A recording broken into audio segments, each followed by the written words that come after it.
In the past, I believed that following up with a person would take energy away from me. If you're having fun, then they're going to be having fun. I think one of the reasons why people say I have to think about it, or we get ghosted, is because there's just too many open loops. Salespeople were spending too much time following up and not enough time following through. Their focus needs to be about resolution, not about closing. Tell me one thing that a salesperson needs to think differently now about follow through. Hey, and welcome to the Jason Forrest Show. Today I'm with my wife, Mary Forrest, and we're talking about the one secret that took us from 0 to 1 million in 12 months. So here's the thing. We've all been lied to about sales. There's actually this one skill set that none of us have ever really been taught, but the top producers know. And that's this concept of following through versus following up. And so today we're going to talk about that. We're going to talk about the difference of following through and following up and how it can make you go from that 0 to 1 million in 12 months. So, Mary. Hi. How are you? Good. How are you? Awesome. First off, let's talk about this concept of why salespeople get ghosted. So, first of all, what is ghosted? Well, ghosting comes from when we're talking about dating, typically.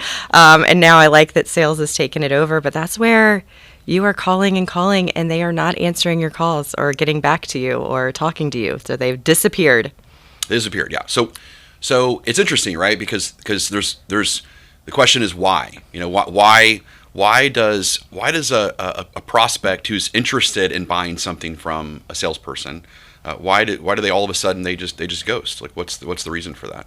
Well, I think for me, I like looking at who isn't getting ghosted. Because not everyone gets ghosted. Also in dating, not everyone gets ghosted. Not everyone gets ghosted from sales. And so are you giving enough value and enough reason for them to talk to you again? If they're not talking to you, it's because they didn't like talking to you. This is a harsh thing to say, but they didn't want to talk to you again, or they talk to you.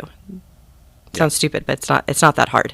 Yeah. So basically they've lost interest. The prospect sees that the salesperson is not going to help them anymore. They're not going to make it easier for them. They're not going to add value. They're not interesting, and so or helpful. They're boring. Yeah, all of those. I think one of the things is are you a repeat of your website? And our websites, man, they have so many good things on there, and they're so interactive, and there's so many things. But as a salesperson, we have to be better than the website. Otherwise, they don't need us. They'll just go to the website and figure it out from there. So I think that's always the first thing that I think about is, am I giving more than they could just learn online? Is ChatGPT better than me at this moment? And if it is, well, then I've got to up my game. I've got to figure out something more exciting, more fun. You know, I have to be able to tell stories that also make it interesting to educate my buyer at the same time. Yeah. I 100% agree with that. I mean, I know from my perspective as a buyer, when I'm interested in a new CRM for our company, or whatever it is, right? I'm the reason why I ghost the salesperson is I kind of feel like they've kind of taken me as far as they can go, and so now it's on me. Right now, it's my personal to do. I need to run it by you. I need to run it by our leadership team, and we need to make a decision internally if we're going to do this or not, because they've kind of taken us as far as we can go. They can't add any more value. They can't make it simpler for me. They can't make it easier. I now have to make my own decision without their help. Or you don't believe that they can take you any further. I mean, that's the difference, is they should be able to. And many of them can, but are they promoting and letting you know that they can? Because, I mean, you said the CRM. I mean, still, I'm like, don't say those words. Don't change a CRM. You know how I feel about changing CRM systems. But it's like the STD for business. Are you allowed to say that? I don't know. We're saying it. It is. It's the unspoken. Nobody wants to talk about it. You don't like it. It's very uncomfortable. I see what you mean. It's very uncomfortable. But they should be able to handle my concerns on changing CRMs better than you can. You don't sell the product. You don't have the answers to the questions. And so I think part of it too is that self-promotion of letting them know, hey, it's not just about buyer, the person in front of you, but I can help with all of these other people. And are they inserting themselves and inviting themselves? I mean, that's my favorite thing to do. They're like, oh, I've taken this to the board meeting. I'm going to take this. I got to go ask my board about it. Like, when's the board meeting? Guess what? I'm free. I'd love to be there. So are they inviting themselves and showing that they have value to give in those spaces? Yeah, I think that's perfect. So, okay. So first we know that there's a common epidemic out there, and we hear that from our clients all the time, that, I keep getting ghosted, and how do I not get ghosted? And so when we realized, and we analyzed this and helped our own clients, we realized that salespeople were spending too much time following up and not enough time following through. And you might be thinking it's just just saying the same phrase in a different way, but it's really not. Because to me, the problem with following up with someone is it's this kind of belief system of, hey Mary, this is Jason with ABC Homes, and just kind of curious if you made a decision yet.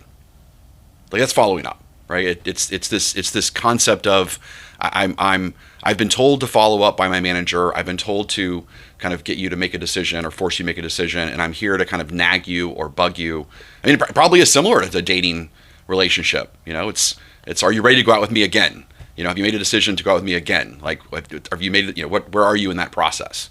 And right? Yeah. So so just even your pretending right there to follow up with me. It was hard for me to do that. Right. How did you feel? What was happening in your soul in those moments? Because I don't like that. So it felt that I was adding no value. It felt that that's. But what's it? Give me an emotion word. How did give me an emotion word? The emotion was like annoying. Or, you were annoyed with yourself? I was annoyed with myself. So you didn't even like yourself in the moment? I did not like myself. And I usually really love myself. we know. Yeah. We know. You love yourself. Okay, so you felt annoyed with yourself. You didn't even like yourself. I mean, I think there's our answer. Because you're saying a lot of people are following up versus following through, which I agree. There's more follow-up than follow-through. But I think a lot of people aren't following up. And I think they're not doing it for exactly what just happened to you, is because in doing it, you're annoyed with yourself. And nobody wants to be annoyed with themselves. Nobody wants to feel annoying and intrusive and weak. I mean, the feeling that I got is weakness. And I know you don't like to feel weak. I do not. I do not want to feel weak.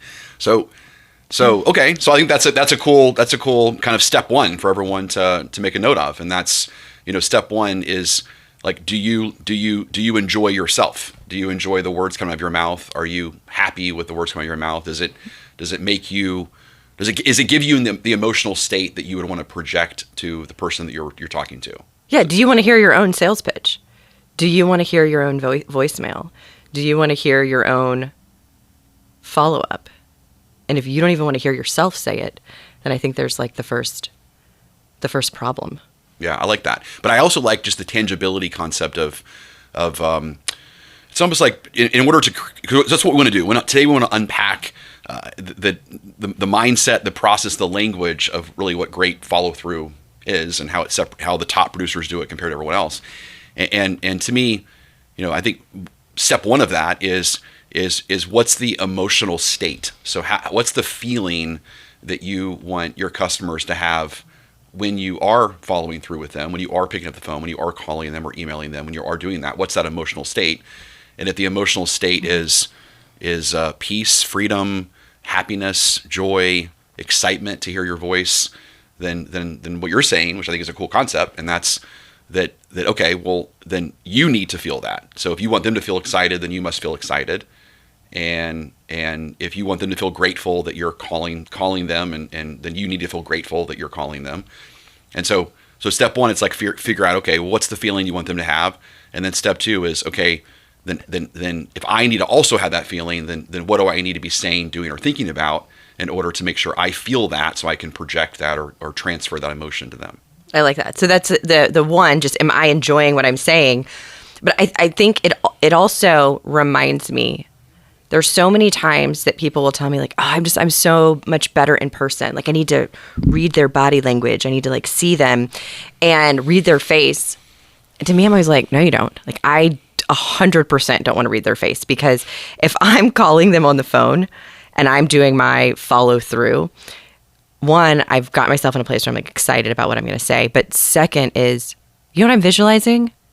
I am visualizing that they are seeing that it's my name on that phone, and they are like, yes, Mary is calling me.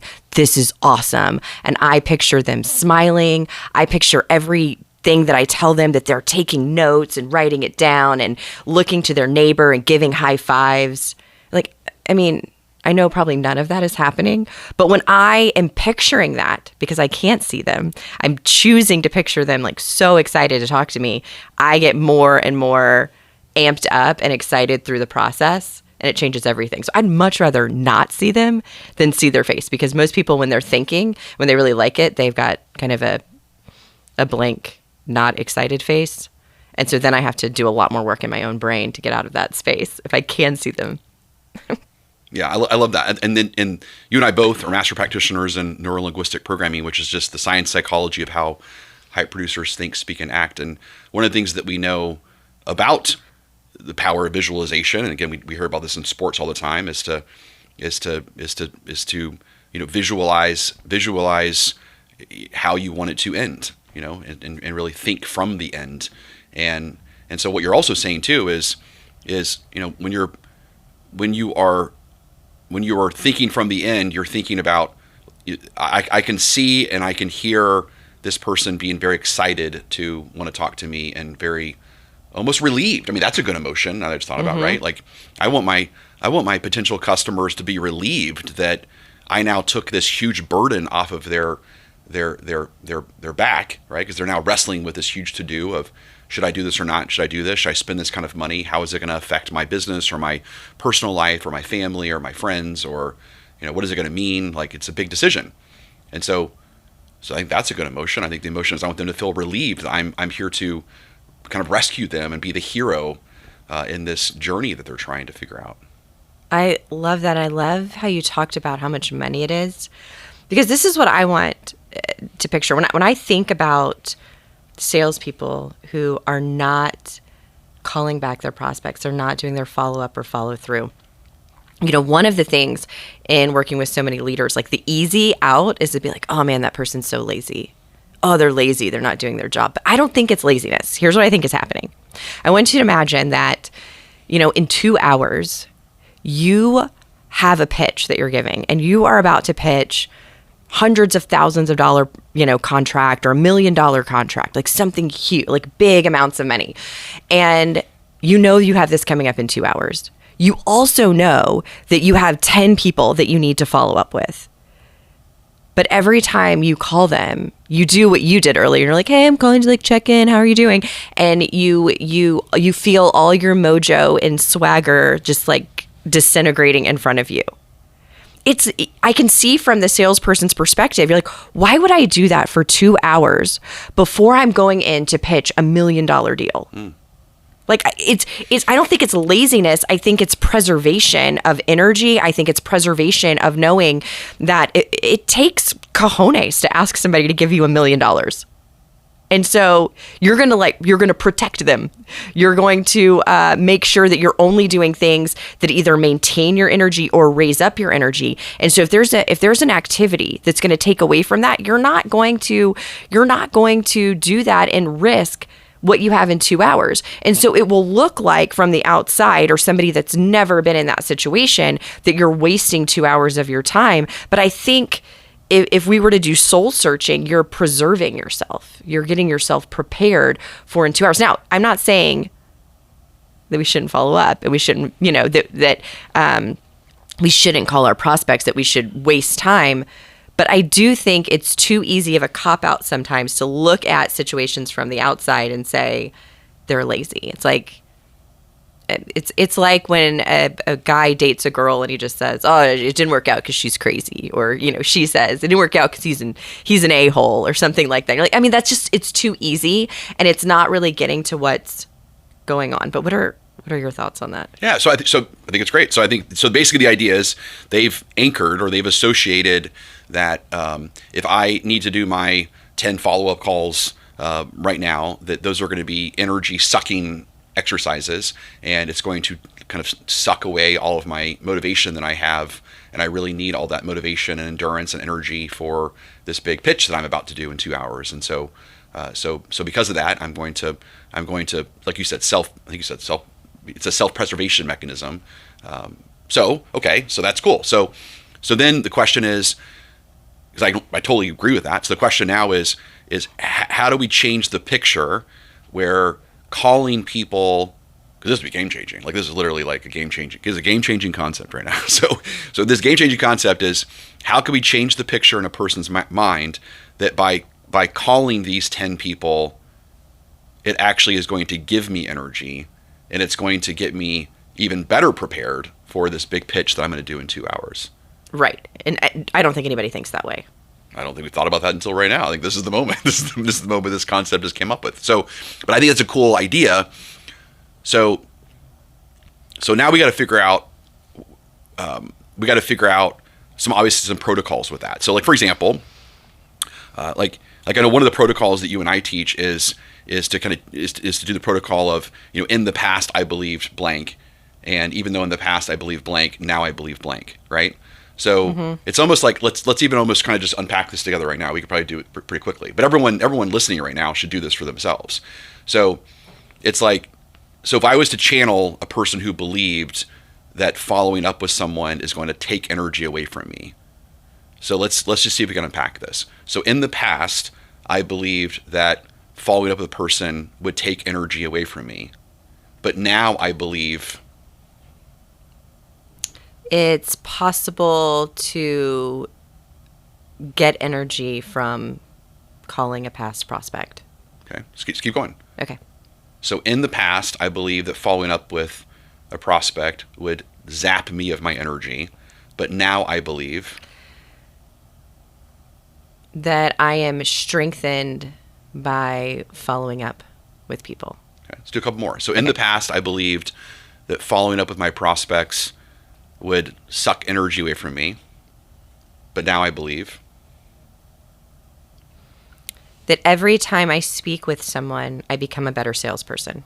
Ooh, that was better. That was better. You're getting better each time. Take me a little bit. Okay. So now let's do one more and do the feeling one. Okay. So in the past, I believed that following up with a prospect would take energy from me or zap energy, but now I feel excited to talk with each person on my list. That was okay.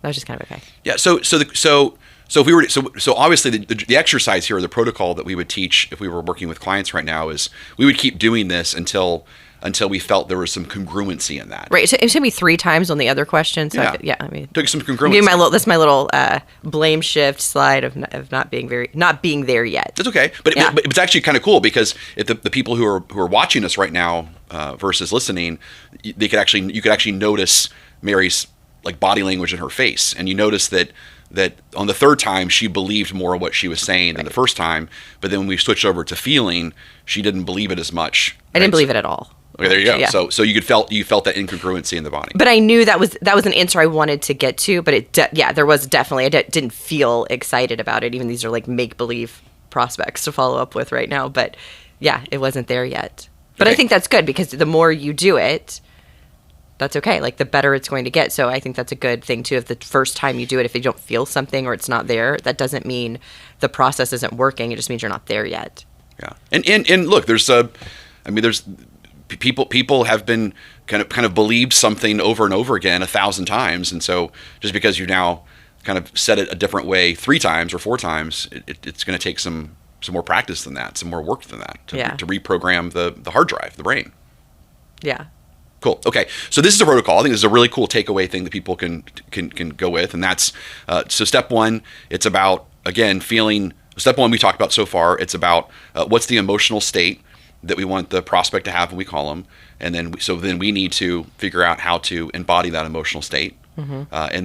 And then step 2 is we talked about this idea of really kind of changing our kind of belief or mindset that before I believed that following up with a person was a chore or was a task or it was a have to motivation that obviously came from fear and dread and procrastination. That's what procrastination is. I mean, why would anyone procrastinate to do anything if they wanted to do it? They don't. We procrastinate because we don't want to do something because it's a have to. So that's what we're experiencing there.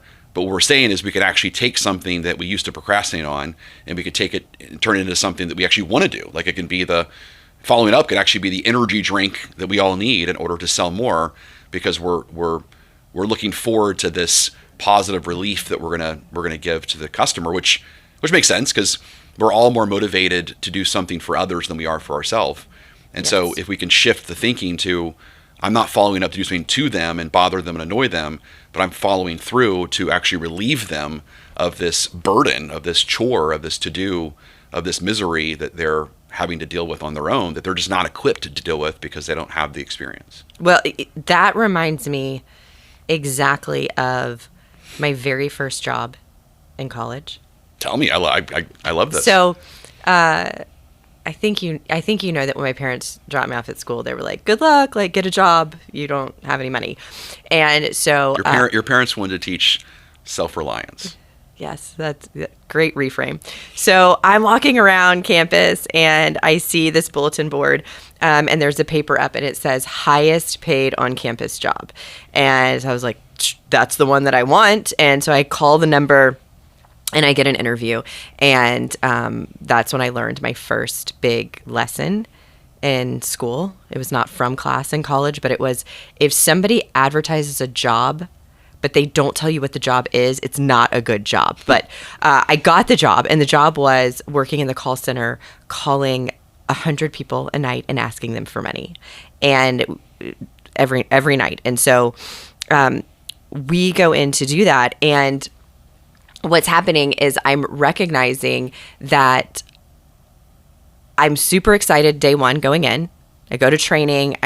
I love school, right? So I'm like loving my training. I go in, I call the first 3 numbers. They all say no to me. I burst out crying in the middle of the call center, 19 years old, so embarrassing. They quickly tell me, like, please don't call anybody else. Like, this is not good for the school.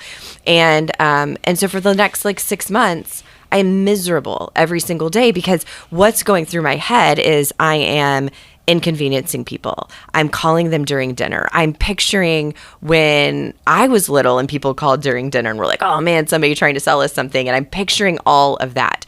And it was, about 6 months later that I adopted another person, the top person's belief system, and started telling myself every day, like, I'm a blessing.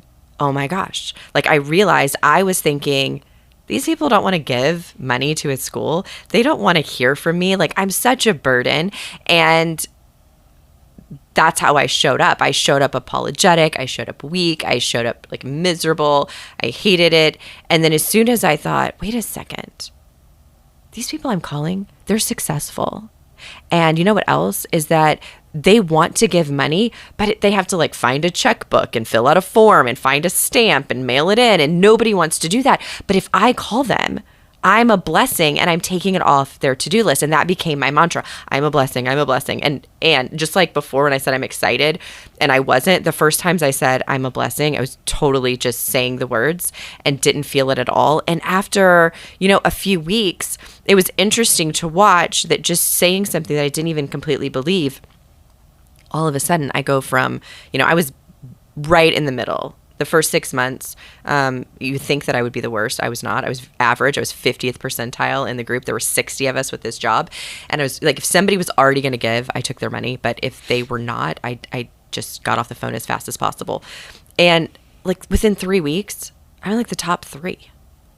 And it just kept going from there. But at that point, I didn't change anything about what I said, what I did.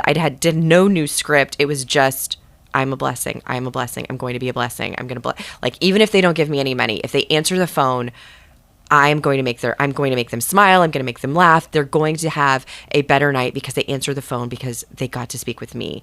And that alone started to, that changed everything. I might not be right here today had I not learned that one little piece of being a blessing. So when you said blessing, I was like, oh my gosh, that's exactly what changed my whole sales life. That's really great. It reminds me of reminds me of a quote. I'm not sure where it came from, but it's the quote of "Dear God, don't bless me today, but dear God, show me how to be a blessing." Oh, I never heard that. It's good. Okay, say right? it again. Say it again. I want to feel And it. I'm messing it up, but the idea is okay. dear God, I'm not here to ask to be blessed today. I'm here to ask how to be a blessing to others. Changes everything. Changes everything, because most people pray, please bless my food today. Please bless my life today. Please bless my career today. I used to pray when I was going into the call center. I'm like, okay, all right, I really don't want anyone to get hurt, but if we could just let the phone lines go down. Like, no, not like for emergency situations, but just like whoever I'm calling, like just let it go down, because I wanted a high integrity way to not have to do my job. Like, I didn't want to have to tell them I didn't want to do it. I'm a rule follower. As you know, I'm crosswalks. Like, I'm a rule follower. But so I wanted to follow the rules, but I really didn't want to have to talk to anybody or call anybody. And so I used to pray to sales Jesus that the phone lines would go down so that I would not have to work and I could just get the night off. Wow. Yeah, it's that concept of, I hope that circumstances are easier versus me think differently or be better. Be better, yeah. Okay, that's pretty crazy. So, and I love the concept of this, and I think we all struggle with this in the very beginning. Or I don't want to speak for everyone, but I know I struggled with this. I remember my first job when I was a stockbroker at Merrill Lynch, and I made 100 cold calls a day, and we had to start every day at 7 something in the morning. We role played, and then we had to dial for dollars, and I really suffered with that. I mean, I suffered so much with it that I remember that you couldn't leave the office until you had made your 100 dials, and sometimes I'd be there from 7 o'clock in the morning until 9 o'clock at night. You could technically make 100 dials in an hour. So what were you doing in between dials, or were you getting this many people on the phone and having conversations? Well, no, I did not get that many people on the phone, but it was because of what you're talking about. It was because the story I was telling myself was that I am bothering this person. The story I was telling myself was I don't know enough about the stock market. What if they ask me a question about Apple or about some stock that I don't know the specifics about their price earning ratios, or the future of their company or their debt, whatever, all that stuff that we had to know as a stockbroker. And I took all the tests. I passed all the tests. But again, I was so concerned about not knowing something that I need to know. So were you studying in between dials? Is that what was happening? Oh yeah. So I was studying between dials. I always had the news on. I read the entire cover to cover of the Wall Street Journal every morning before I started calling. Because again, I was so worried that I was going to call Frank, some millionaire Frank, and Frank had read something in the journal before I had read it, and he was going to ask me a question, and I was going to feel stupid and therefore look stupid, and I would lose his trust. So it's good to prepare, but you were doing this in a space where you were researching more than you were working, and probably telling yourself, reading this again, or refreshing the news page and reading what else is new is work, and telling yourself it's work when really that wasn't your work. I mean, your work was calling people. Yeah, correct. Yeah. So and since then we have new ways that we've realized this, or I've realized this, and that's I was spending more time getting ready to sell than I was just selling. And what I was doing is I was doing a tension relieving activity versus a results producing activity. So I was doing something that again, the story I told myself, like you said, is that I needed to make sure I knew all this information in order to call, so I didn't look dumb. I didn't make Merrill Lynch look dumb. I didn't make a company look dumb. Myself look dumb. My family, whatever. That was the whole point, right? So that was the story I told myself, and so therefore I thought I was doing work, but like you said, I wasn't doing the results producing work. Well, what I like though is that when you give us the why, we see again, just like the salesperson who's not following up isn't lazy, they're protecting their energy. Right here, you weren't being lazy by not making the phone calls. You were trying to protect your image, your company's image, the person who hired you's image, that they didn't make a mistake by hiring you. And so I think what's interesting is in all of these behaviors that help us to not be successful, there's actually integrity in something. There's something good behind it. It's just manifesting in a not helpful way. Yeah, 100%. Yeah. So so yeah, there's a positive intention behind everything, behind every behavior we make, even though that behavior might be self-sabotaging, might be ineffective. There's still a positive intention behind it, and that was my positive intention. You're right. So okay. So what shifted me, and it sounds like it shifted you is I got to a point where I felt like I belonged. So what shifted you, and I think everyone has different shifts for different reasons, and so what we're doing right now is just unpacking ways for people to have their own shift. And so for you, it was, how can I be a blessing to others versus be blessed? That was like the shift moment that you had. And the shift moment for me is, I finally just felt that I belonged.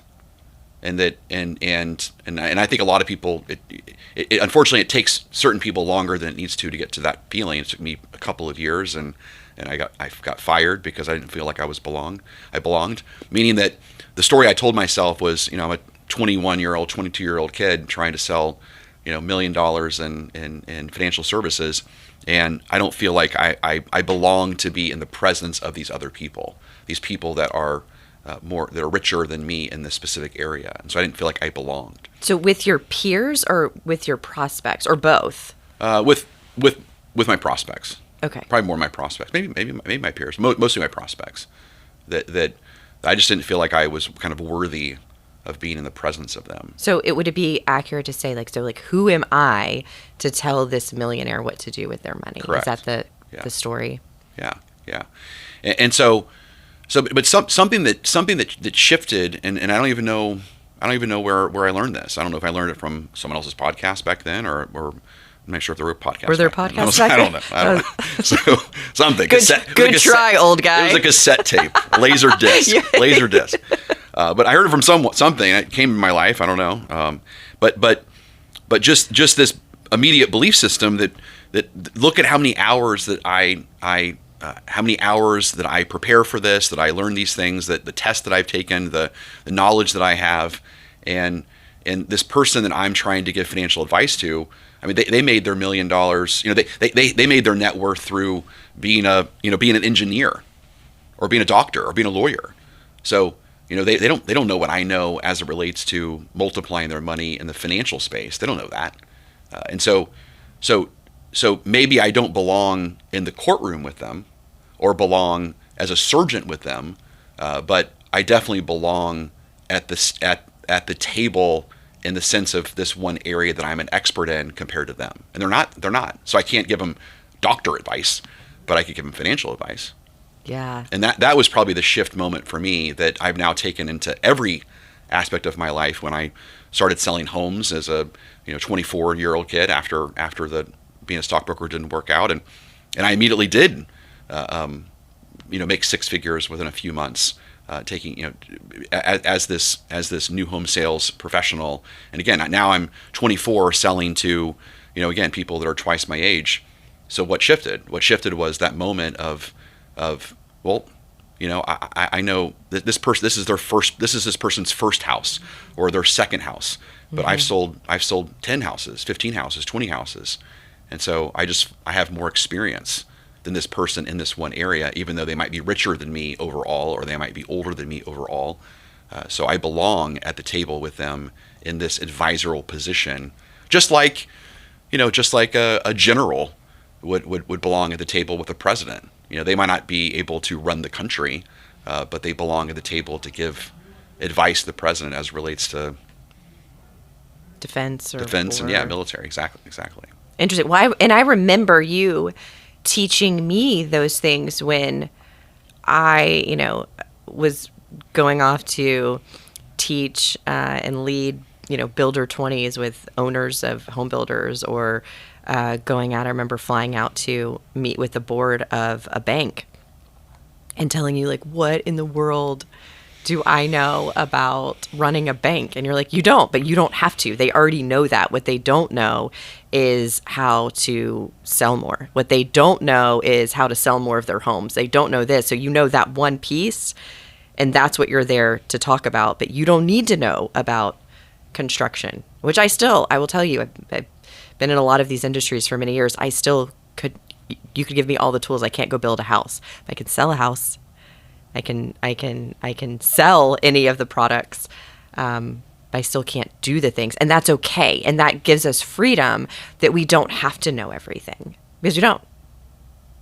You don't, as a salesperson. Well, and I actually used that exact line just this past week to close a $9,500 a month retaining deal. It was a training deal for our company, and the objection that I was given was they were asking me about a certain area of expertise and I flat out said to them, I said I 100% will not teach you that. There are a lot of other sales training organizations that will teach you that and will focus on that, but the one thing that we teach is how to increase conversion rate. And no one else is teaching that. So we'll teach you right now. They shared with me that out of 40 different prospects, they close one. So what we're going to teach them is how to close the 39 that got away.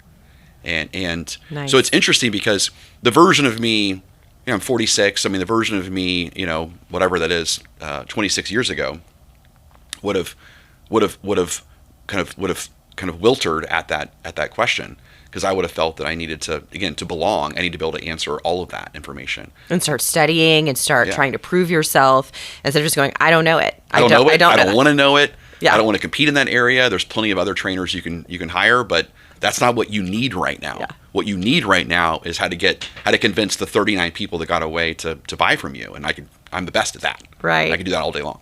And I say that a lot too. If somebody, I don't get challenged on knowing an industry the way that I used to, and I don't know if that's the way I'm showing up. If I'm not showing up with nervousness, maybe I had nervousness that made people challenge me, or maybe I'm just my success is a little bit more well known now that I'm not questioned as much. But I definitely know for a long time I was questioned quite a bit. What do you know about my industry? What do you know? Do you know how to do? Do you know flooring? No. And so as soon as I started saying, no, I don't. I can't tell you the difference in these things. No, I don't. They're not expecting that level of honesty. Right. And so I think they think that, like, no, I can tell you, like, carpet soft and tiles not, and it can get cold. And I think you can put heaters below them. Like, if I'm trying to do that, I'm trying to, like, fit in and belong. You really don't belong. But there is so much power in saying, no, I don't know anything about that. And sometimes I throw it back to them and I go, but don't you already know that? Does anybody know that better than you? And they're like, no, as a matter of fact, they don't. I'm like, okay, well, perfect. Because I'm expecting you to bring that knowledge, and here's what I'm going to bring to complement it. But you don't need me or any other trainer, consultant, somebody showing up with that knowledge, because you already have it. Otherwise, we're just having a conversation.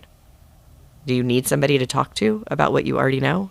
Or do you want somebody that's going to help you in an area you don't know? Which is interesting. And I think in sales, that's always what we're doing.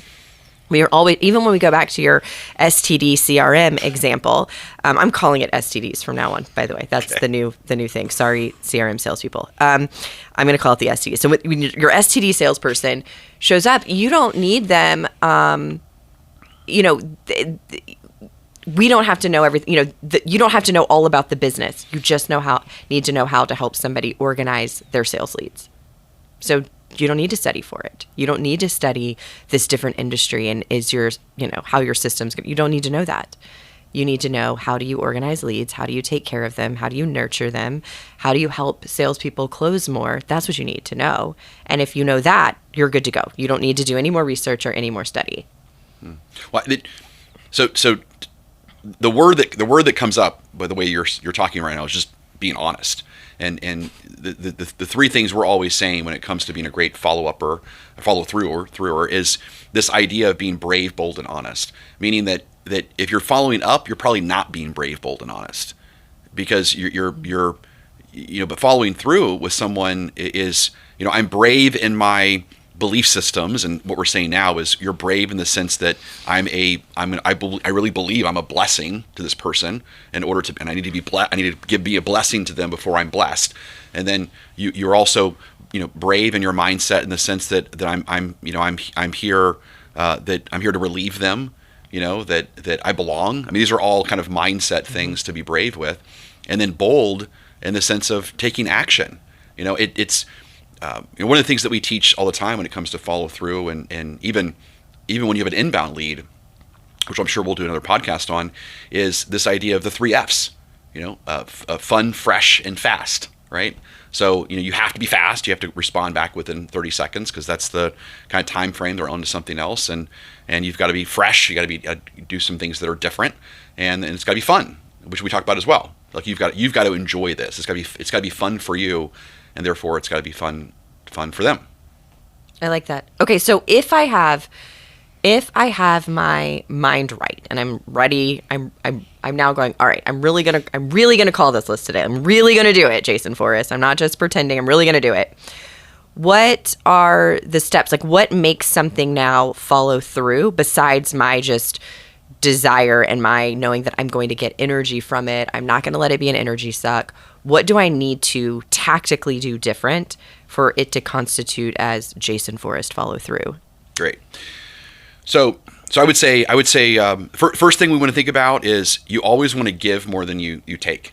So a good person that actually talked about this is Gary Vaynerchuk. He has a book called Jab, Jab, Jab, Hook, and his whole concept is around the media. It's around that a TV show has a 3-to-1 ratio of actual content versus commercials. And Facebook, if you look at Facebook, for example, or you'll see 3 to 4 pieces of content that you really enjoy, and then there'll be some ad. And so to me, it's a great concept, in the sense that I need to follow through with you by giving 3 to 4 pieces of value before I'm asking something from you.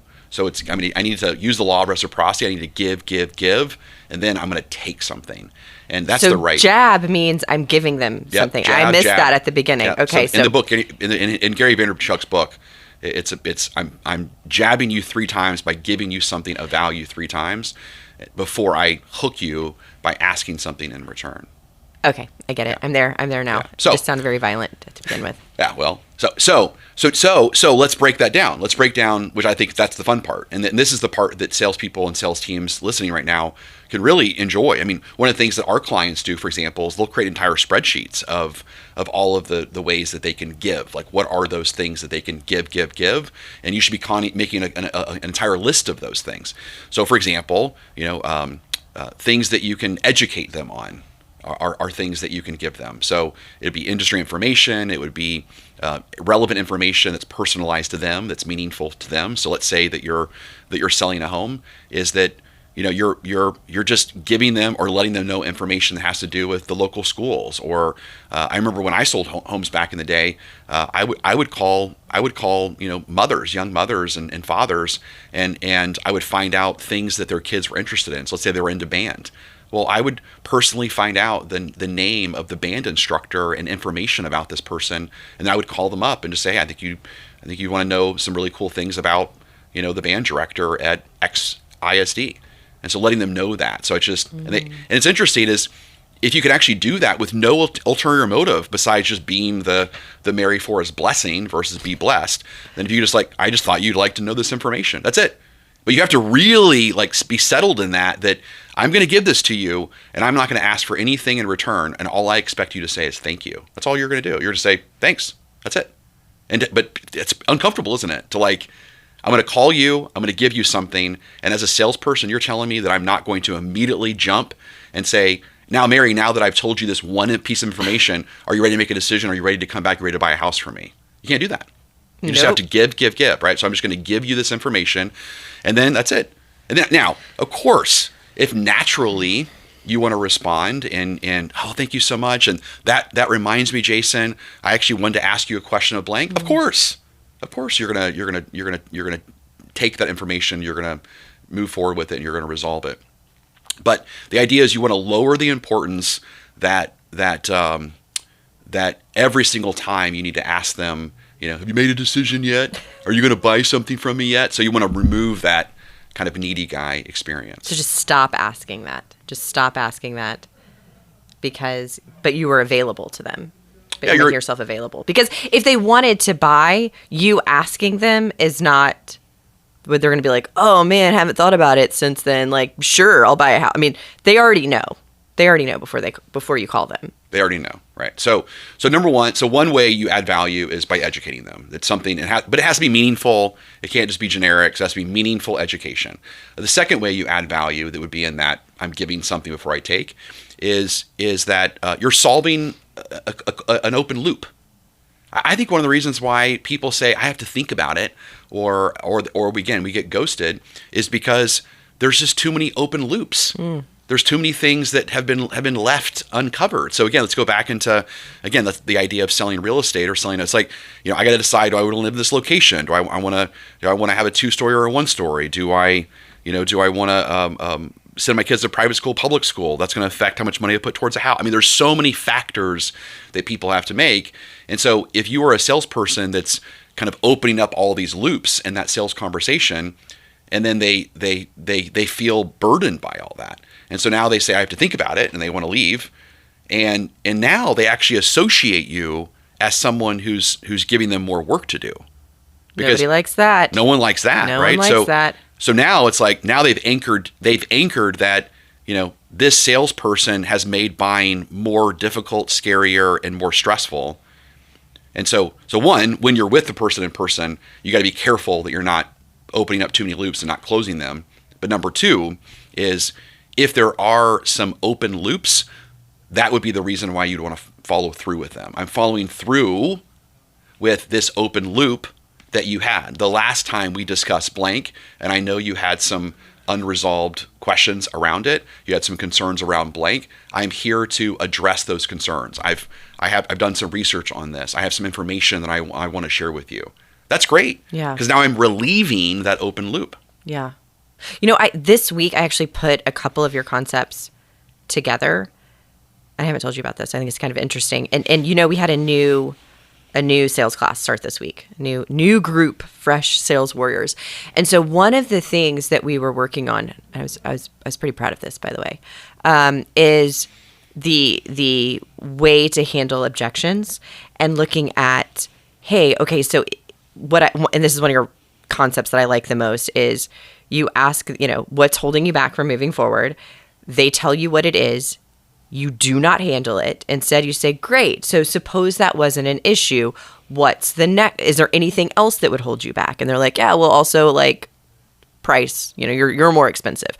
Great. So if price were no longer an issue for you, is there anything else that would stop you from moving forward today? And you do it until it's exhaustive. And so what I was sharing with the group this time is that when we're doing that, we're doing it for a couple of reasons. One is that we don't want them to get tired after us like handling the first objection. And they're like, I am hungry and I'm tired and I don't want to tell them anything else. So they like keep really quiet and they don't tell you what's coming up next or what's holding them back. They're just like, no, I need to think about it because they want pizza.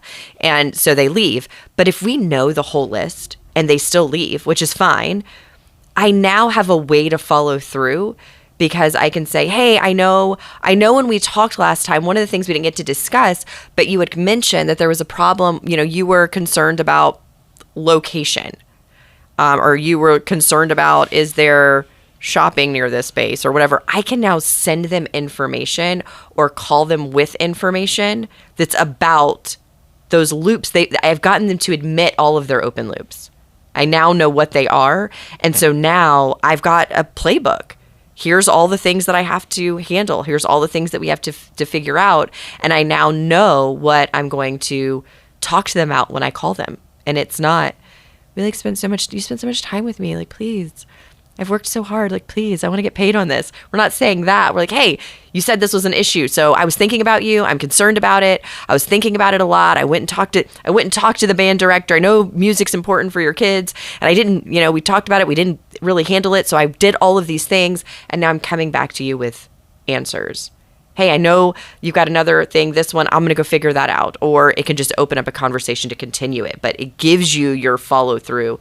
Playbook, you like that? You like putting those together? I do. I love that because it's a very actionable thing that everyone right now can listen to. So that the kind of the assignment that we want to give everyone right now, it sounds like, would be to really figure out what are all of those decisions that a customer has to make in order to buy from you.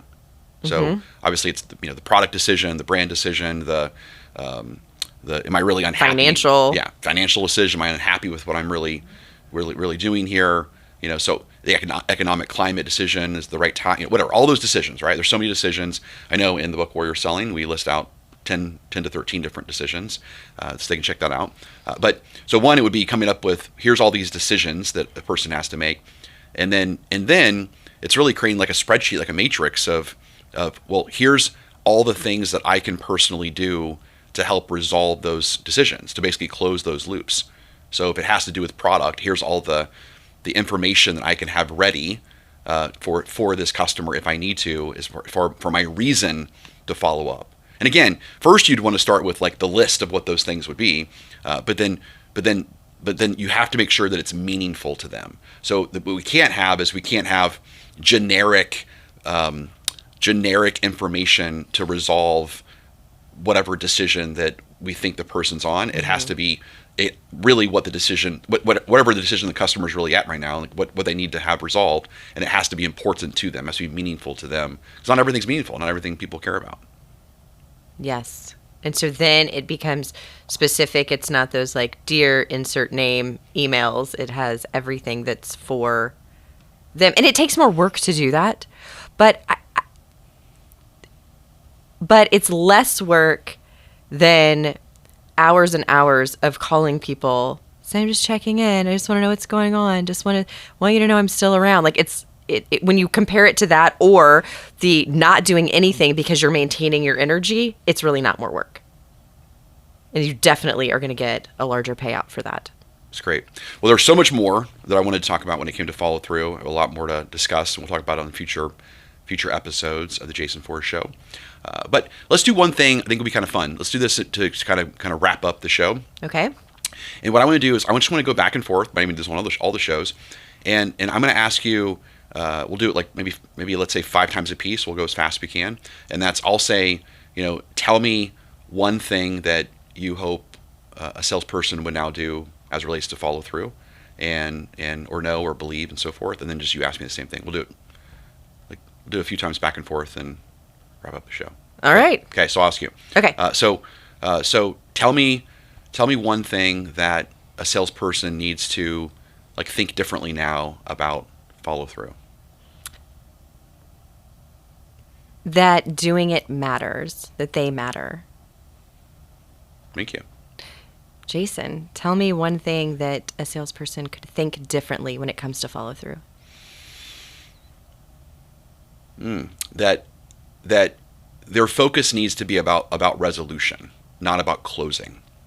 That I'm not here to close you, I'm here to resolve whatever loose end that you might have, and if I do that better than anyone else, then I'm going to get the close. Great. Tell me one thing that you believe a salesperson needs to kind of think differently, or do, or believe, or value about following through with their customers. That I want them to believe that if they do get objections or obstacles brought up to them, that is a sign that the prospect trusts them and wants their opinion and wants them to handle it for them. Love that. Thank you. All right, Jason, tell me one thing that a salesperson could think, believe, or do when it comes to follow up. Or follow through. Let me be very careful with my words there. I'm gonna take yours. I mean, just that whole idea of, I think is very game changing about I'm here to serve you. I'm here to be a blessing, versus be blessed. And so if they take that mindset of how can I make your life easier? How can I solve this problem for you? How can I unburden you from this difficult decision that you're having to make? I mean, that's what's so fun about being in sales, is that it should not be. It's like we work with a lot of home builders, with a lot of remodelers. It's like you're selling a bathroom. This should not be a difficult thing. People should enjoy. Like it's fun. Like you can dramatic. I like that. Drastically. Drastically. There we go. Dramatically drastically change someone's life in an hour, in 2 hours, just by remodeling their bathroom. And so, so just having that energy and that spirit of like, I am here to be a blessing to you, I think really changes everything. I love it. Thank you. Let's do one more. So Okay. one more for you. And that's, again, tell me one thing that a salesperson needs to maybe value or have a core belief or even an action to be a top 1% person who now follows through. I think it's to make it fun.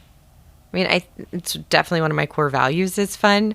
But if you're having fun, then they're going to be having fun. And so make it fun or don't do it. Like, definitely don't be miserable and then calling or trying to sell people things. Like, so make it fun for you.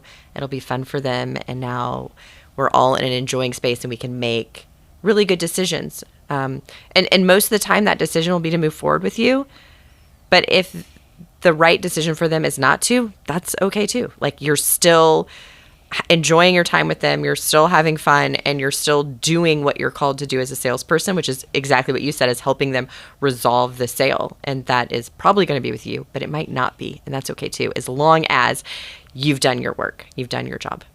Love it. And my final thing that I think is the most important, and it's the thing that I really work hard myself on, and I would say it's if anyone's listening, like, the number one thing that I would say I do, that I focus on is again, how can I live by that ratio of give before I take, and as a one more thing kind of success secret, one of the biggest ways that I get more business is I refer people that I'm trying to sell to.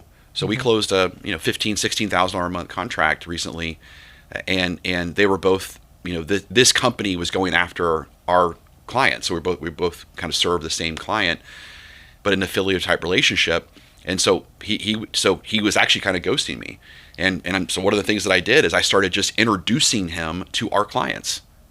Started just introducing, hey, you should work with this company. They're going to help you out in the following ways. It'll solve your problem in the following ways. And did it like 3 or 4 times, and then all of a sudden, out of the blue, he said, "Man, thank you so much for the business. Let's get on the call. Let's get this contract done." And that was it. So I just referred like 3-4 pieces of business, and all of a sudden, he now signs a $15,000 a month 12-month contract. So it's an interesting thing because I know there was a way for me to help this person, but I needed to lower the importance of I need the sale, and instead it's let me see if I can just help this person make money. And by doing that enough, then it'll come back around. It's awesome. I love that story. Okay, well, it's been great. Yeah, it's been great talking about this. And again, this is all about that one this one secret that I believe has 100% transformed my career, and 100% has helped me increase business by going from 0 to $1 million in 12 months. It was kind of a game-changing concept. That I wish I would have learned a lot sooner in my life, but now everyone else can benefit from what I learned and what you learned as well. Yeah, ride your experience coattails. Do it faster. Thank you.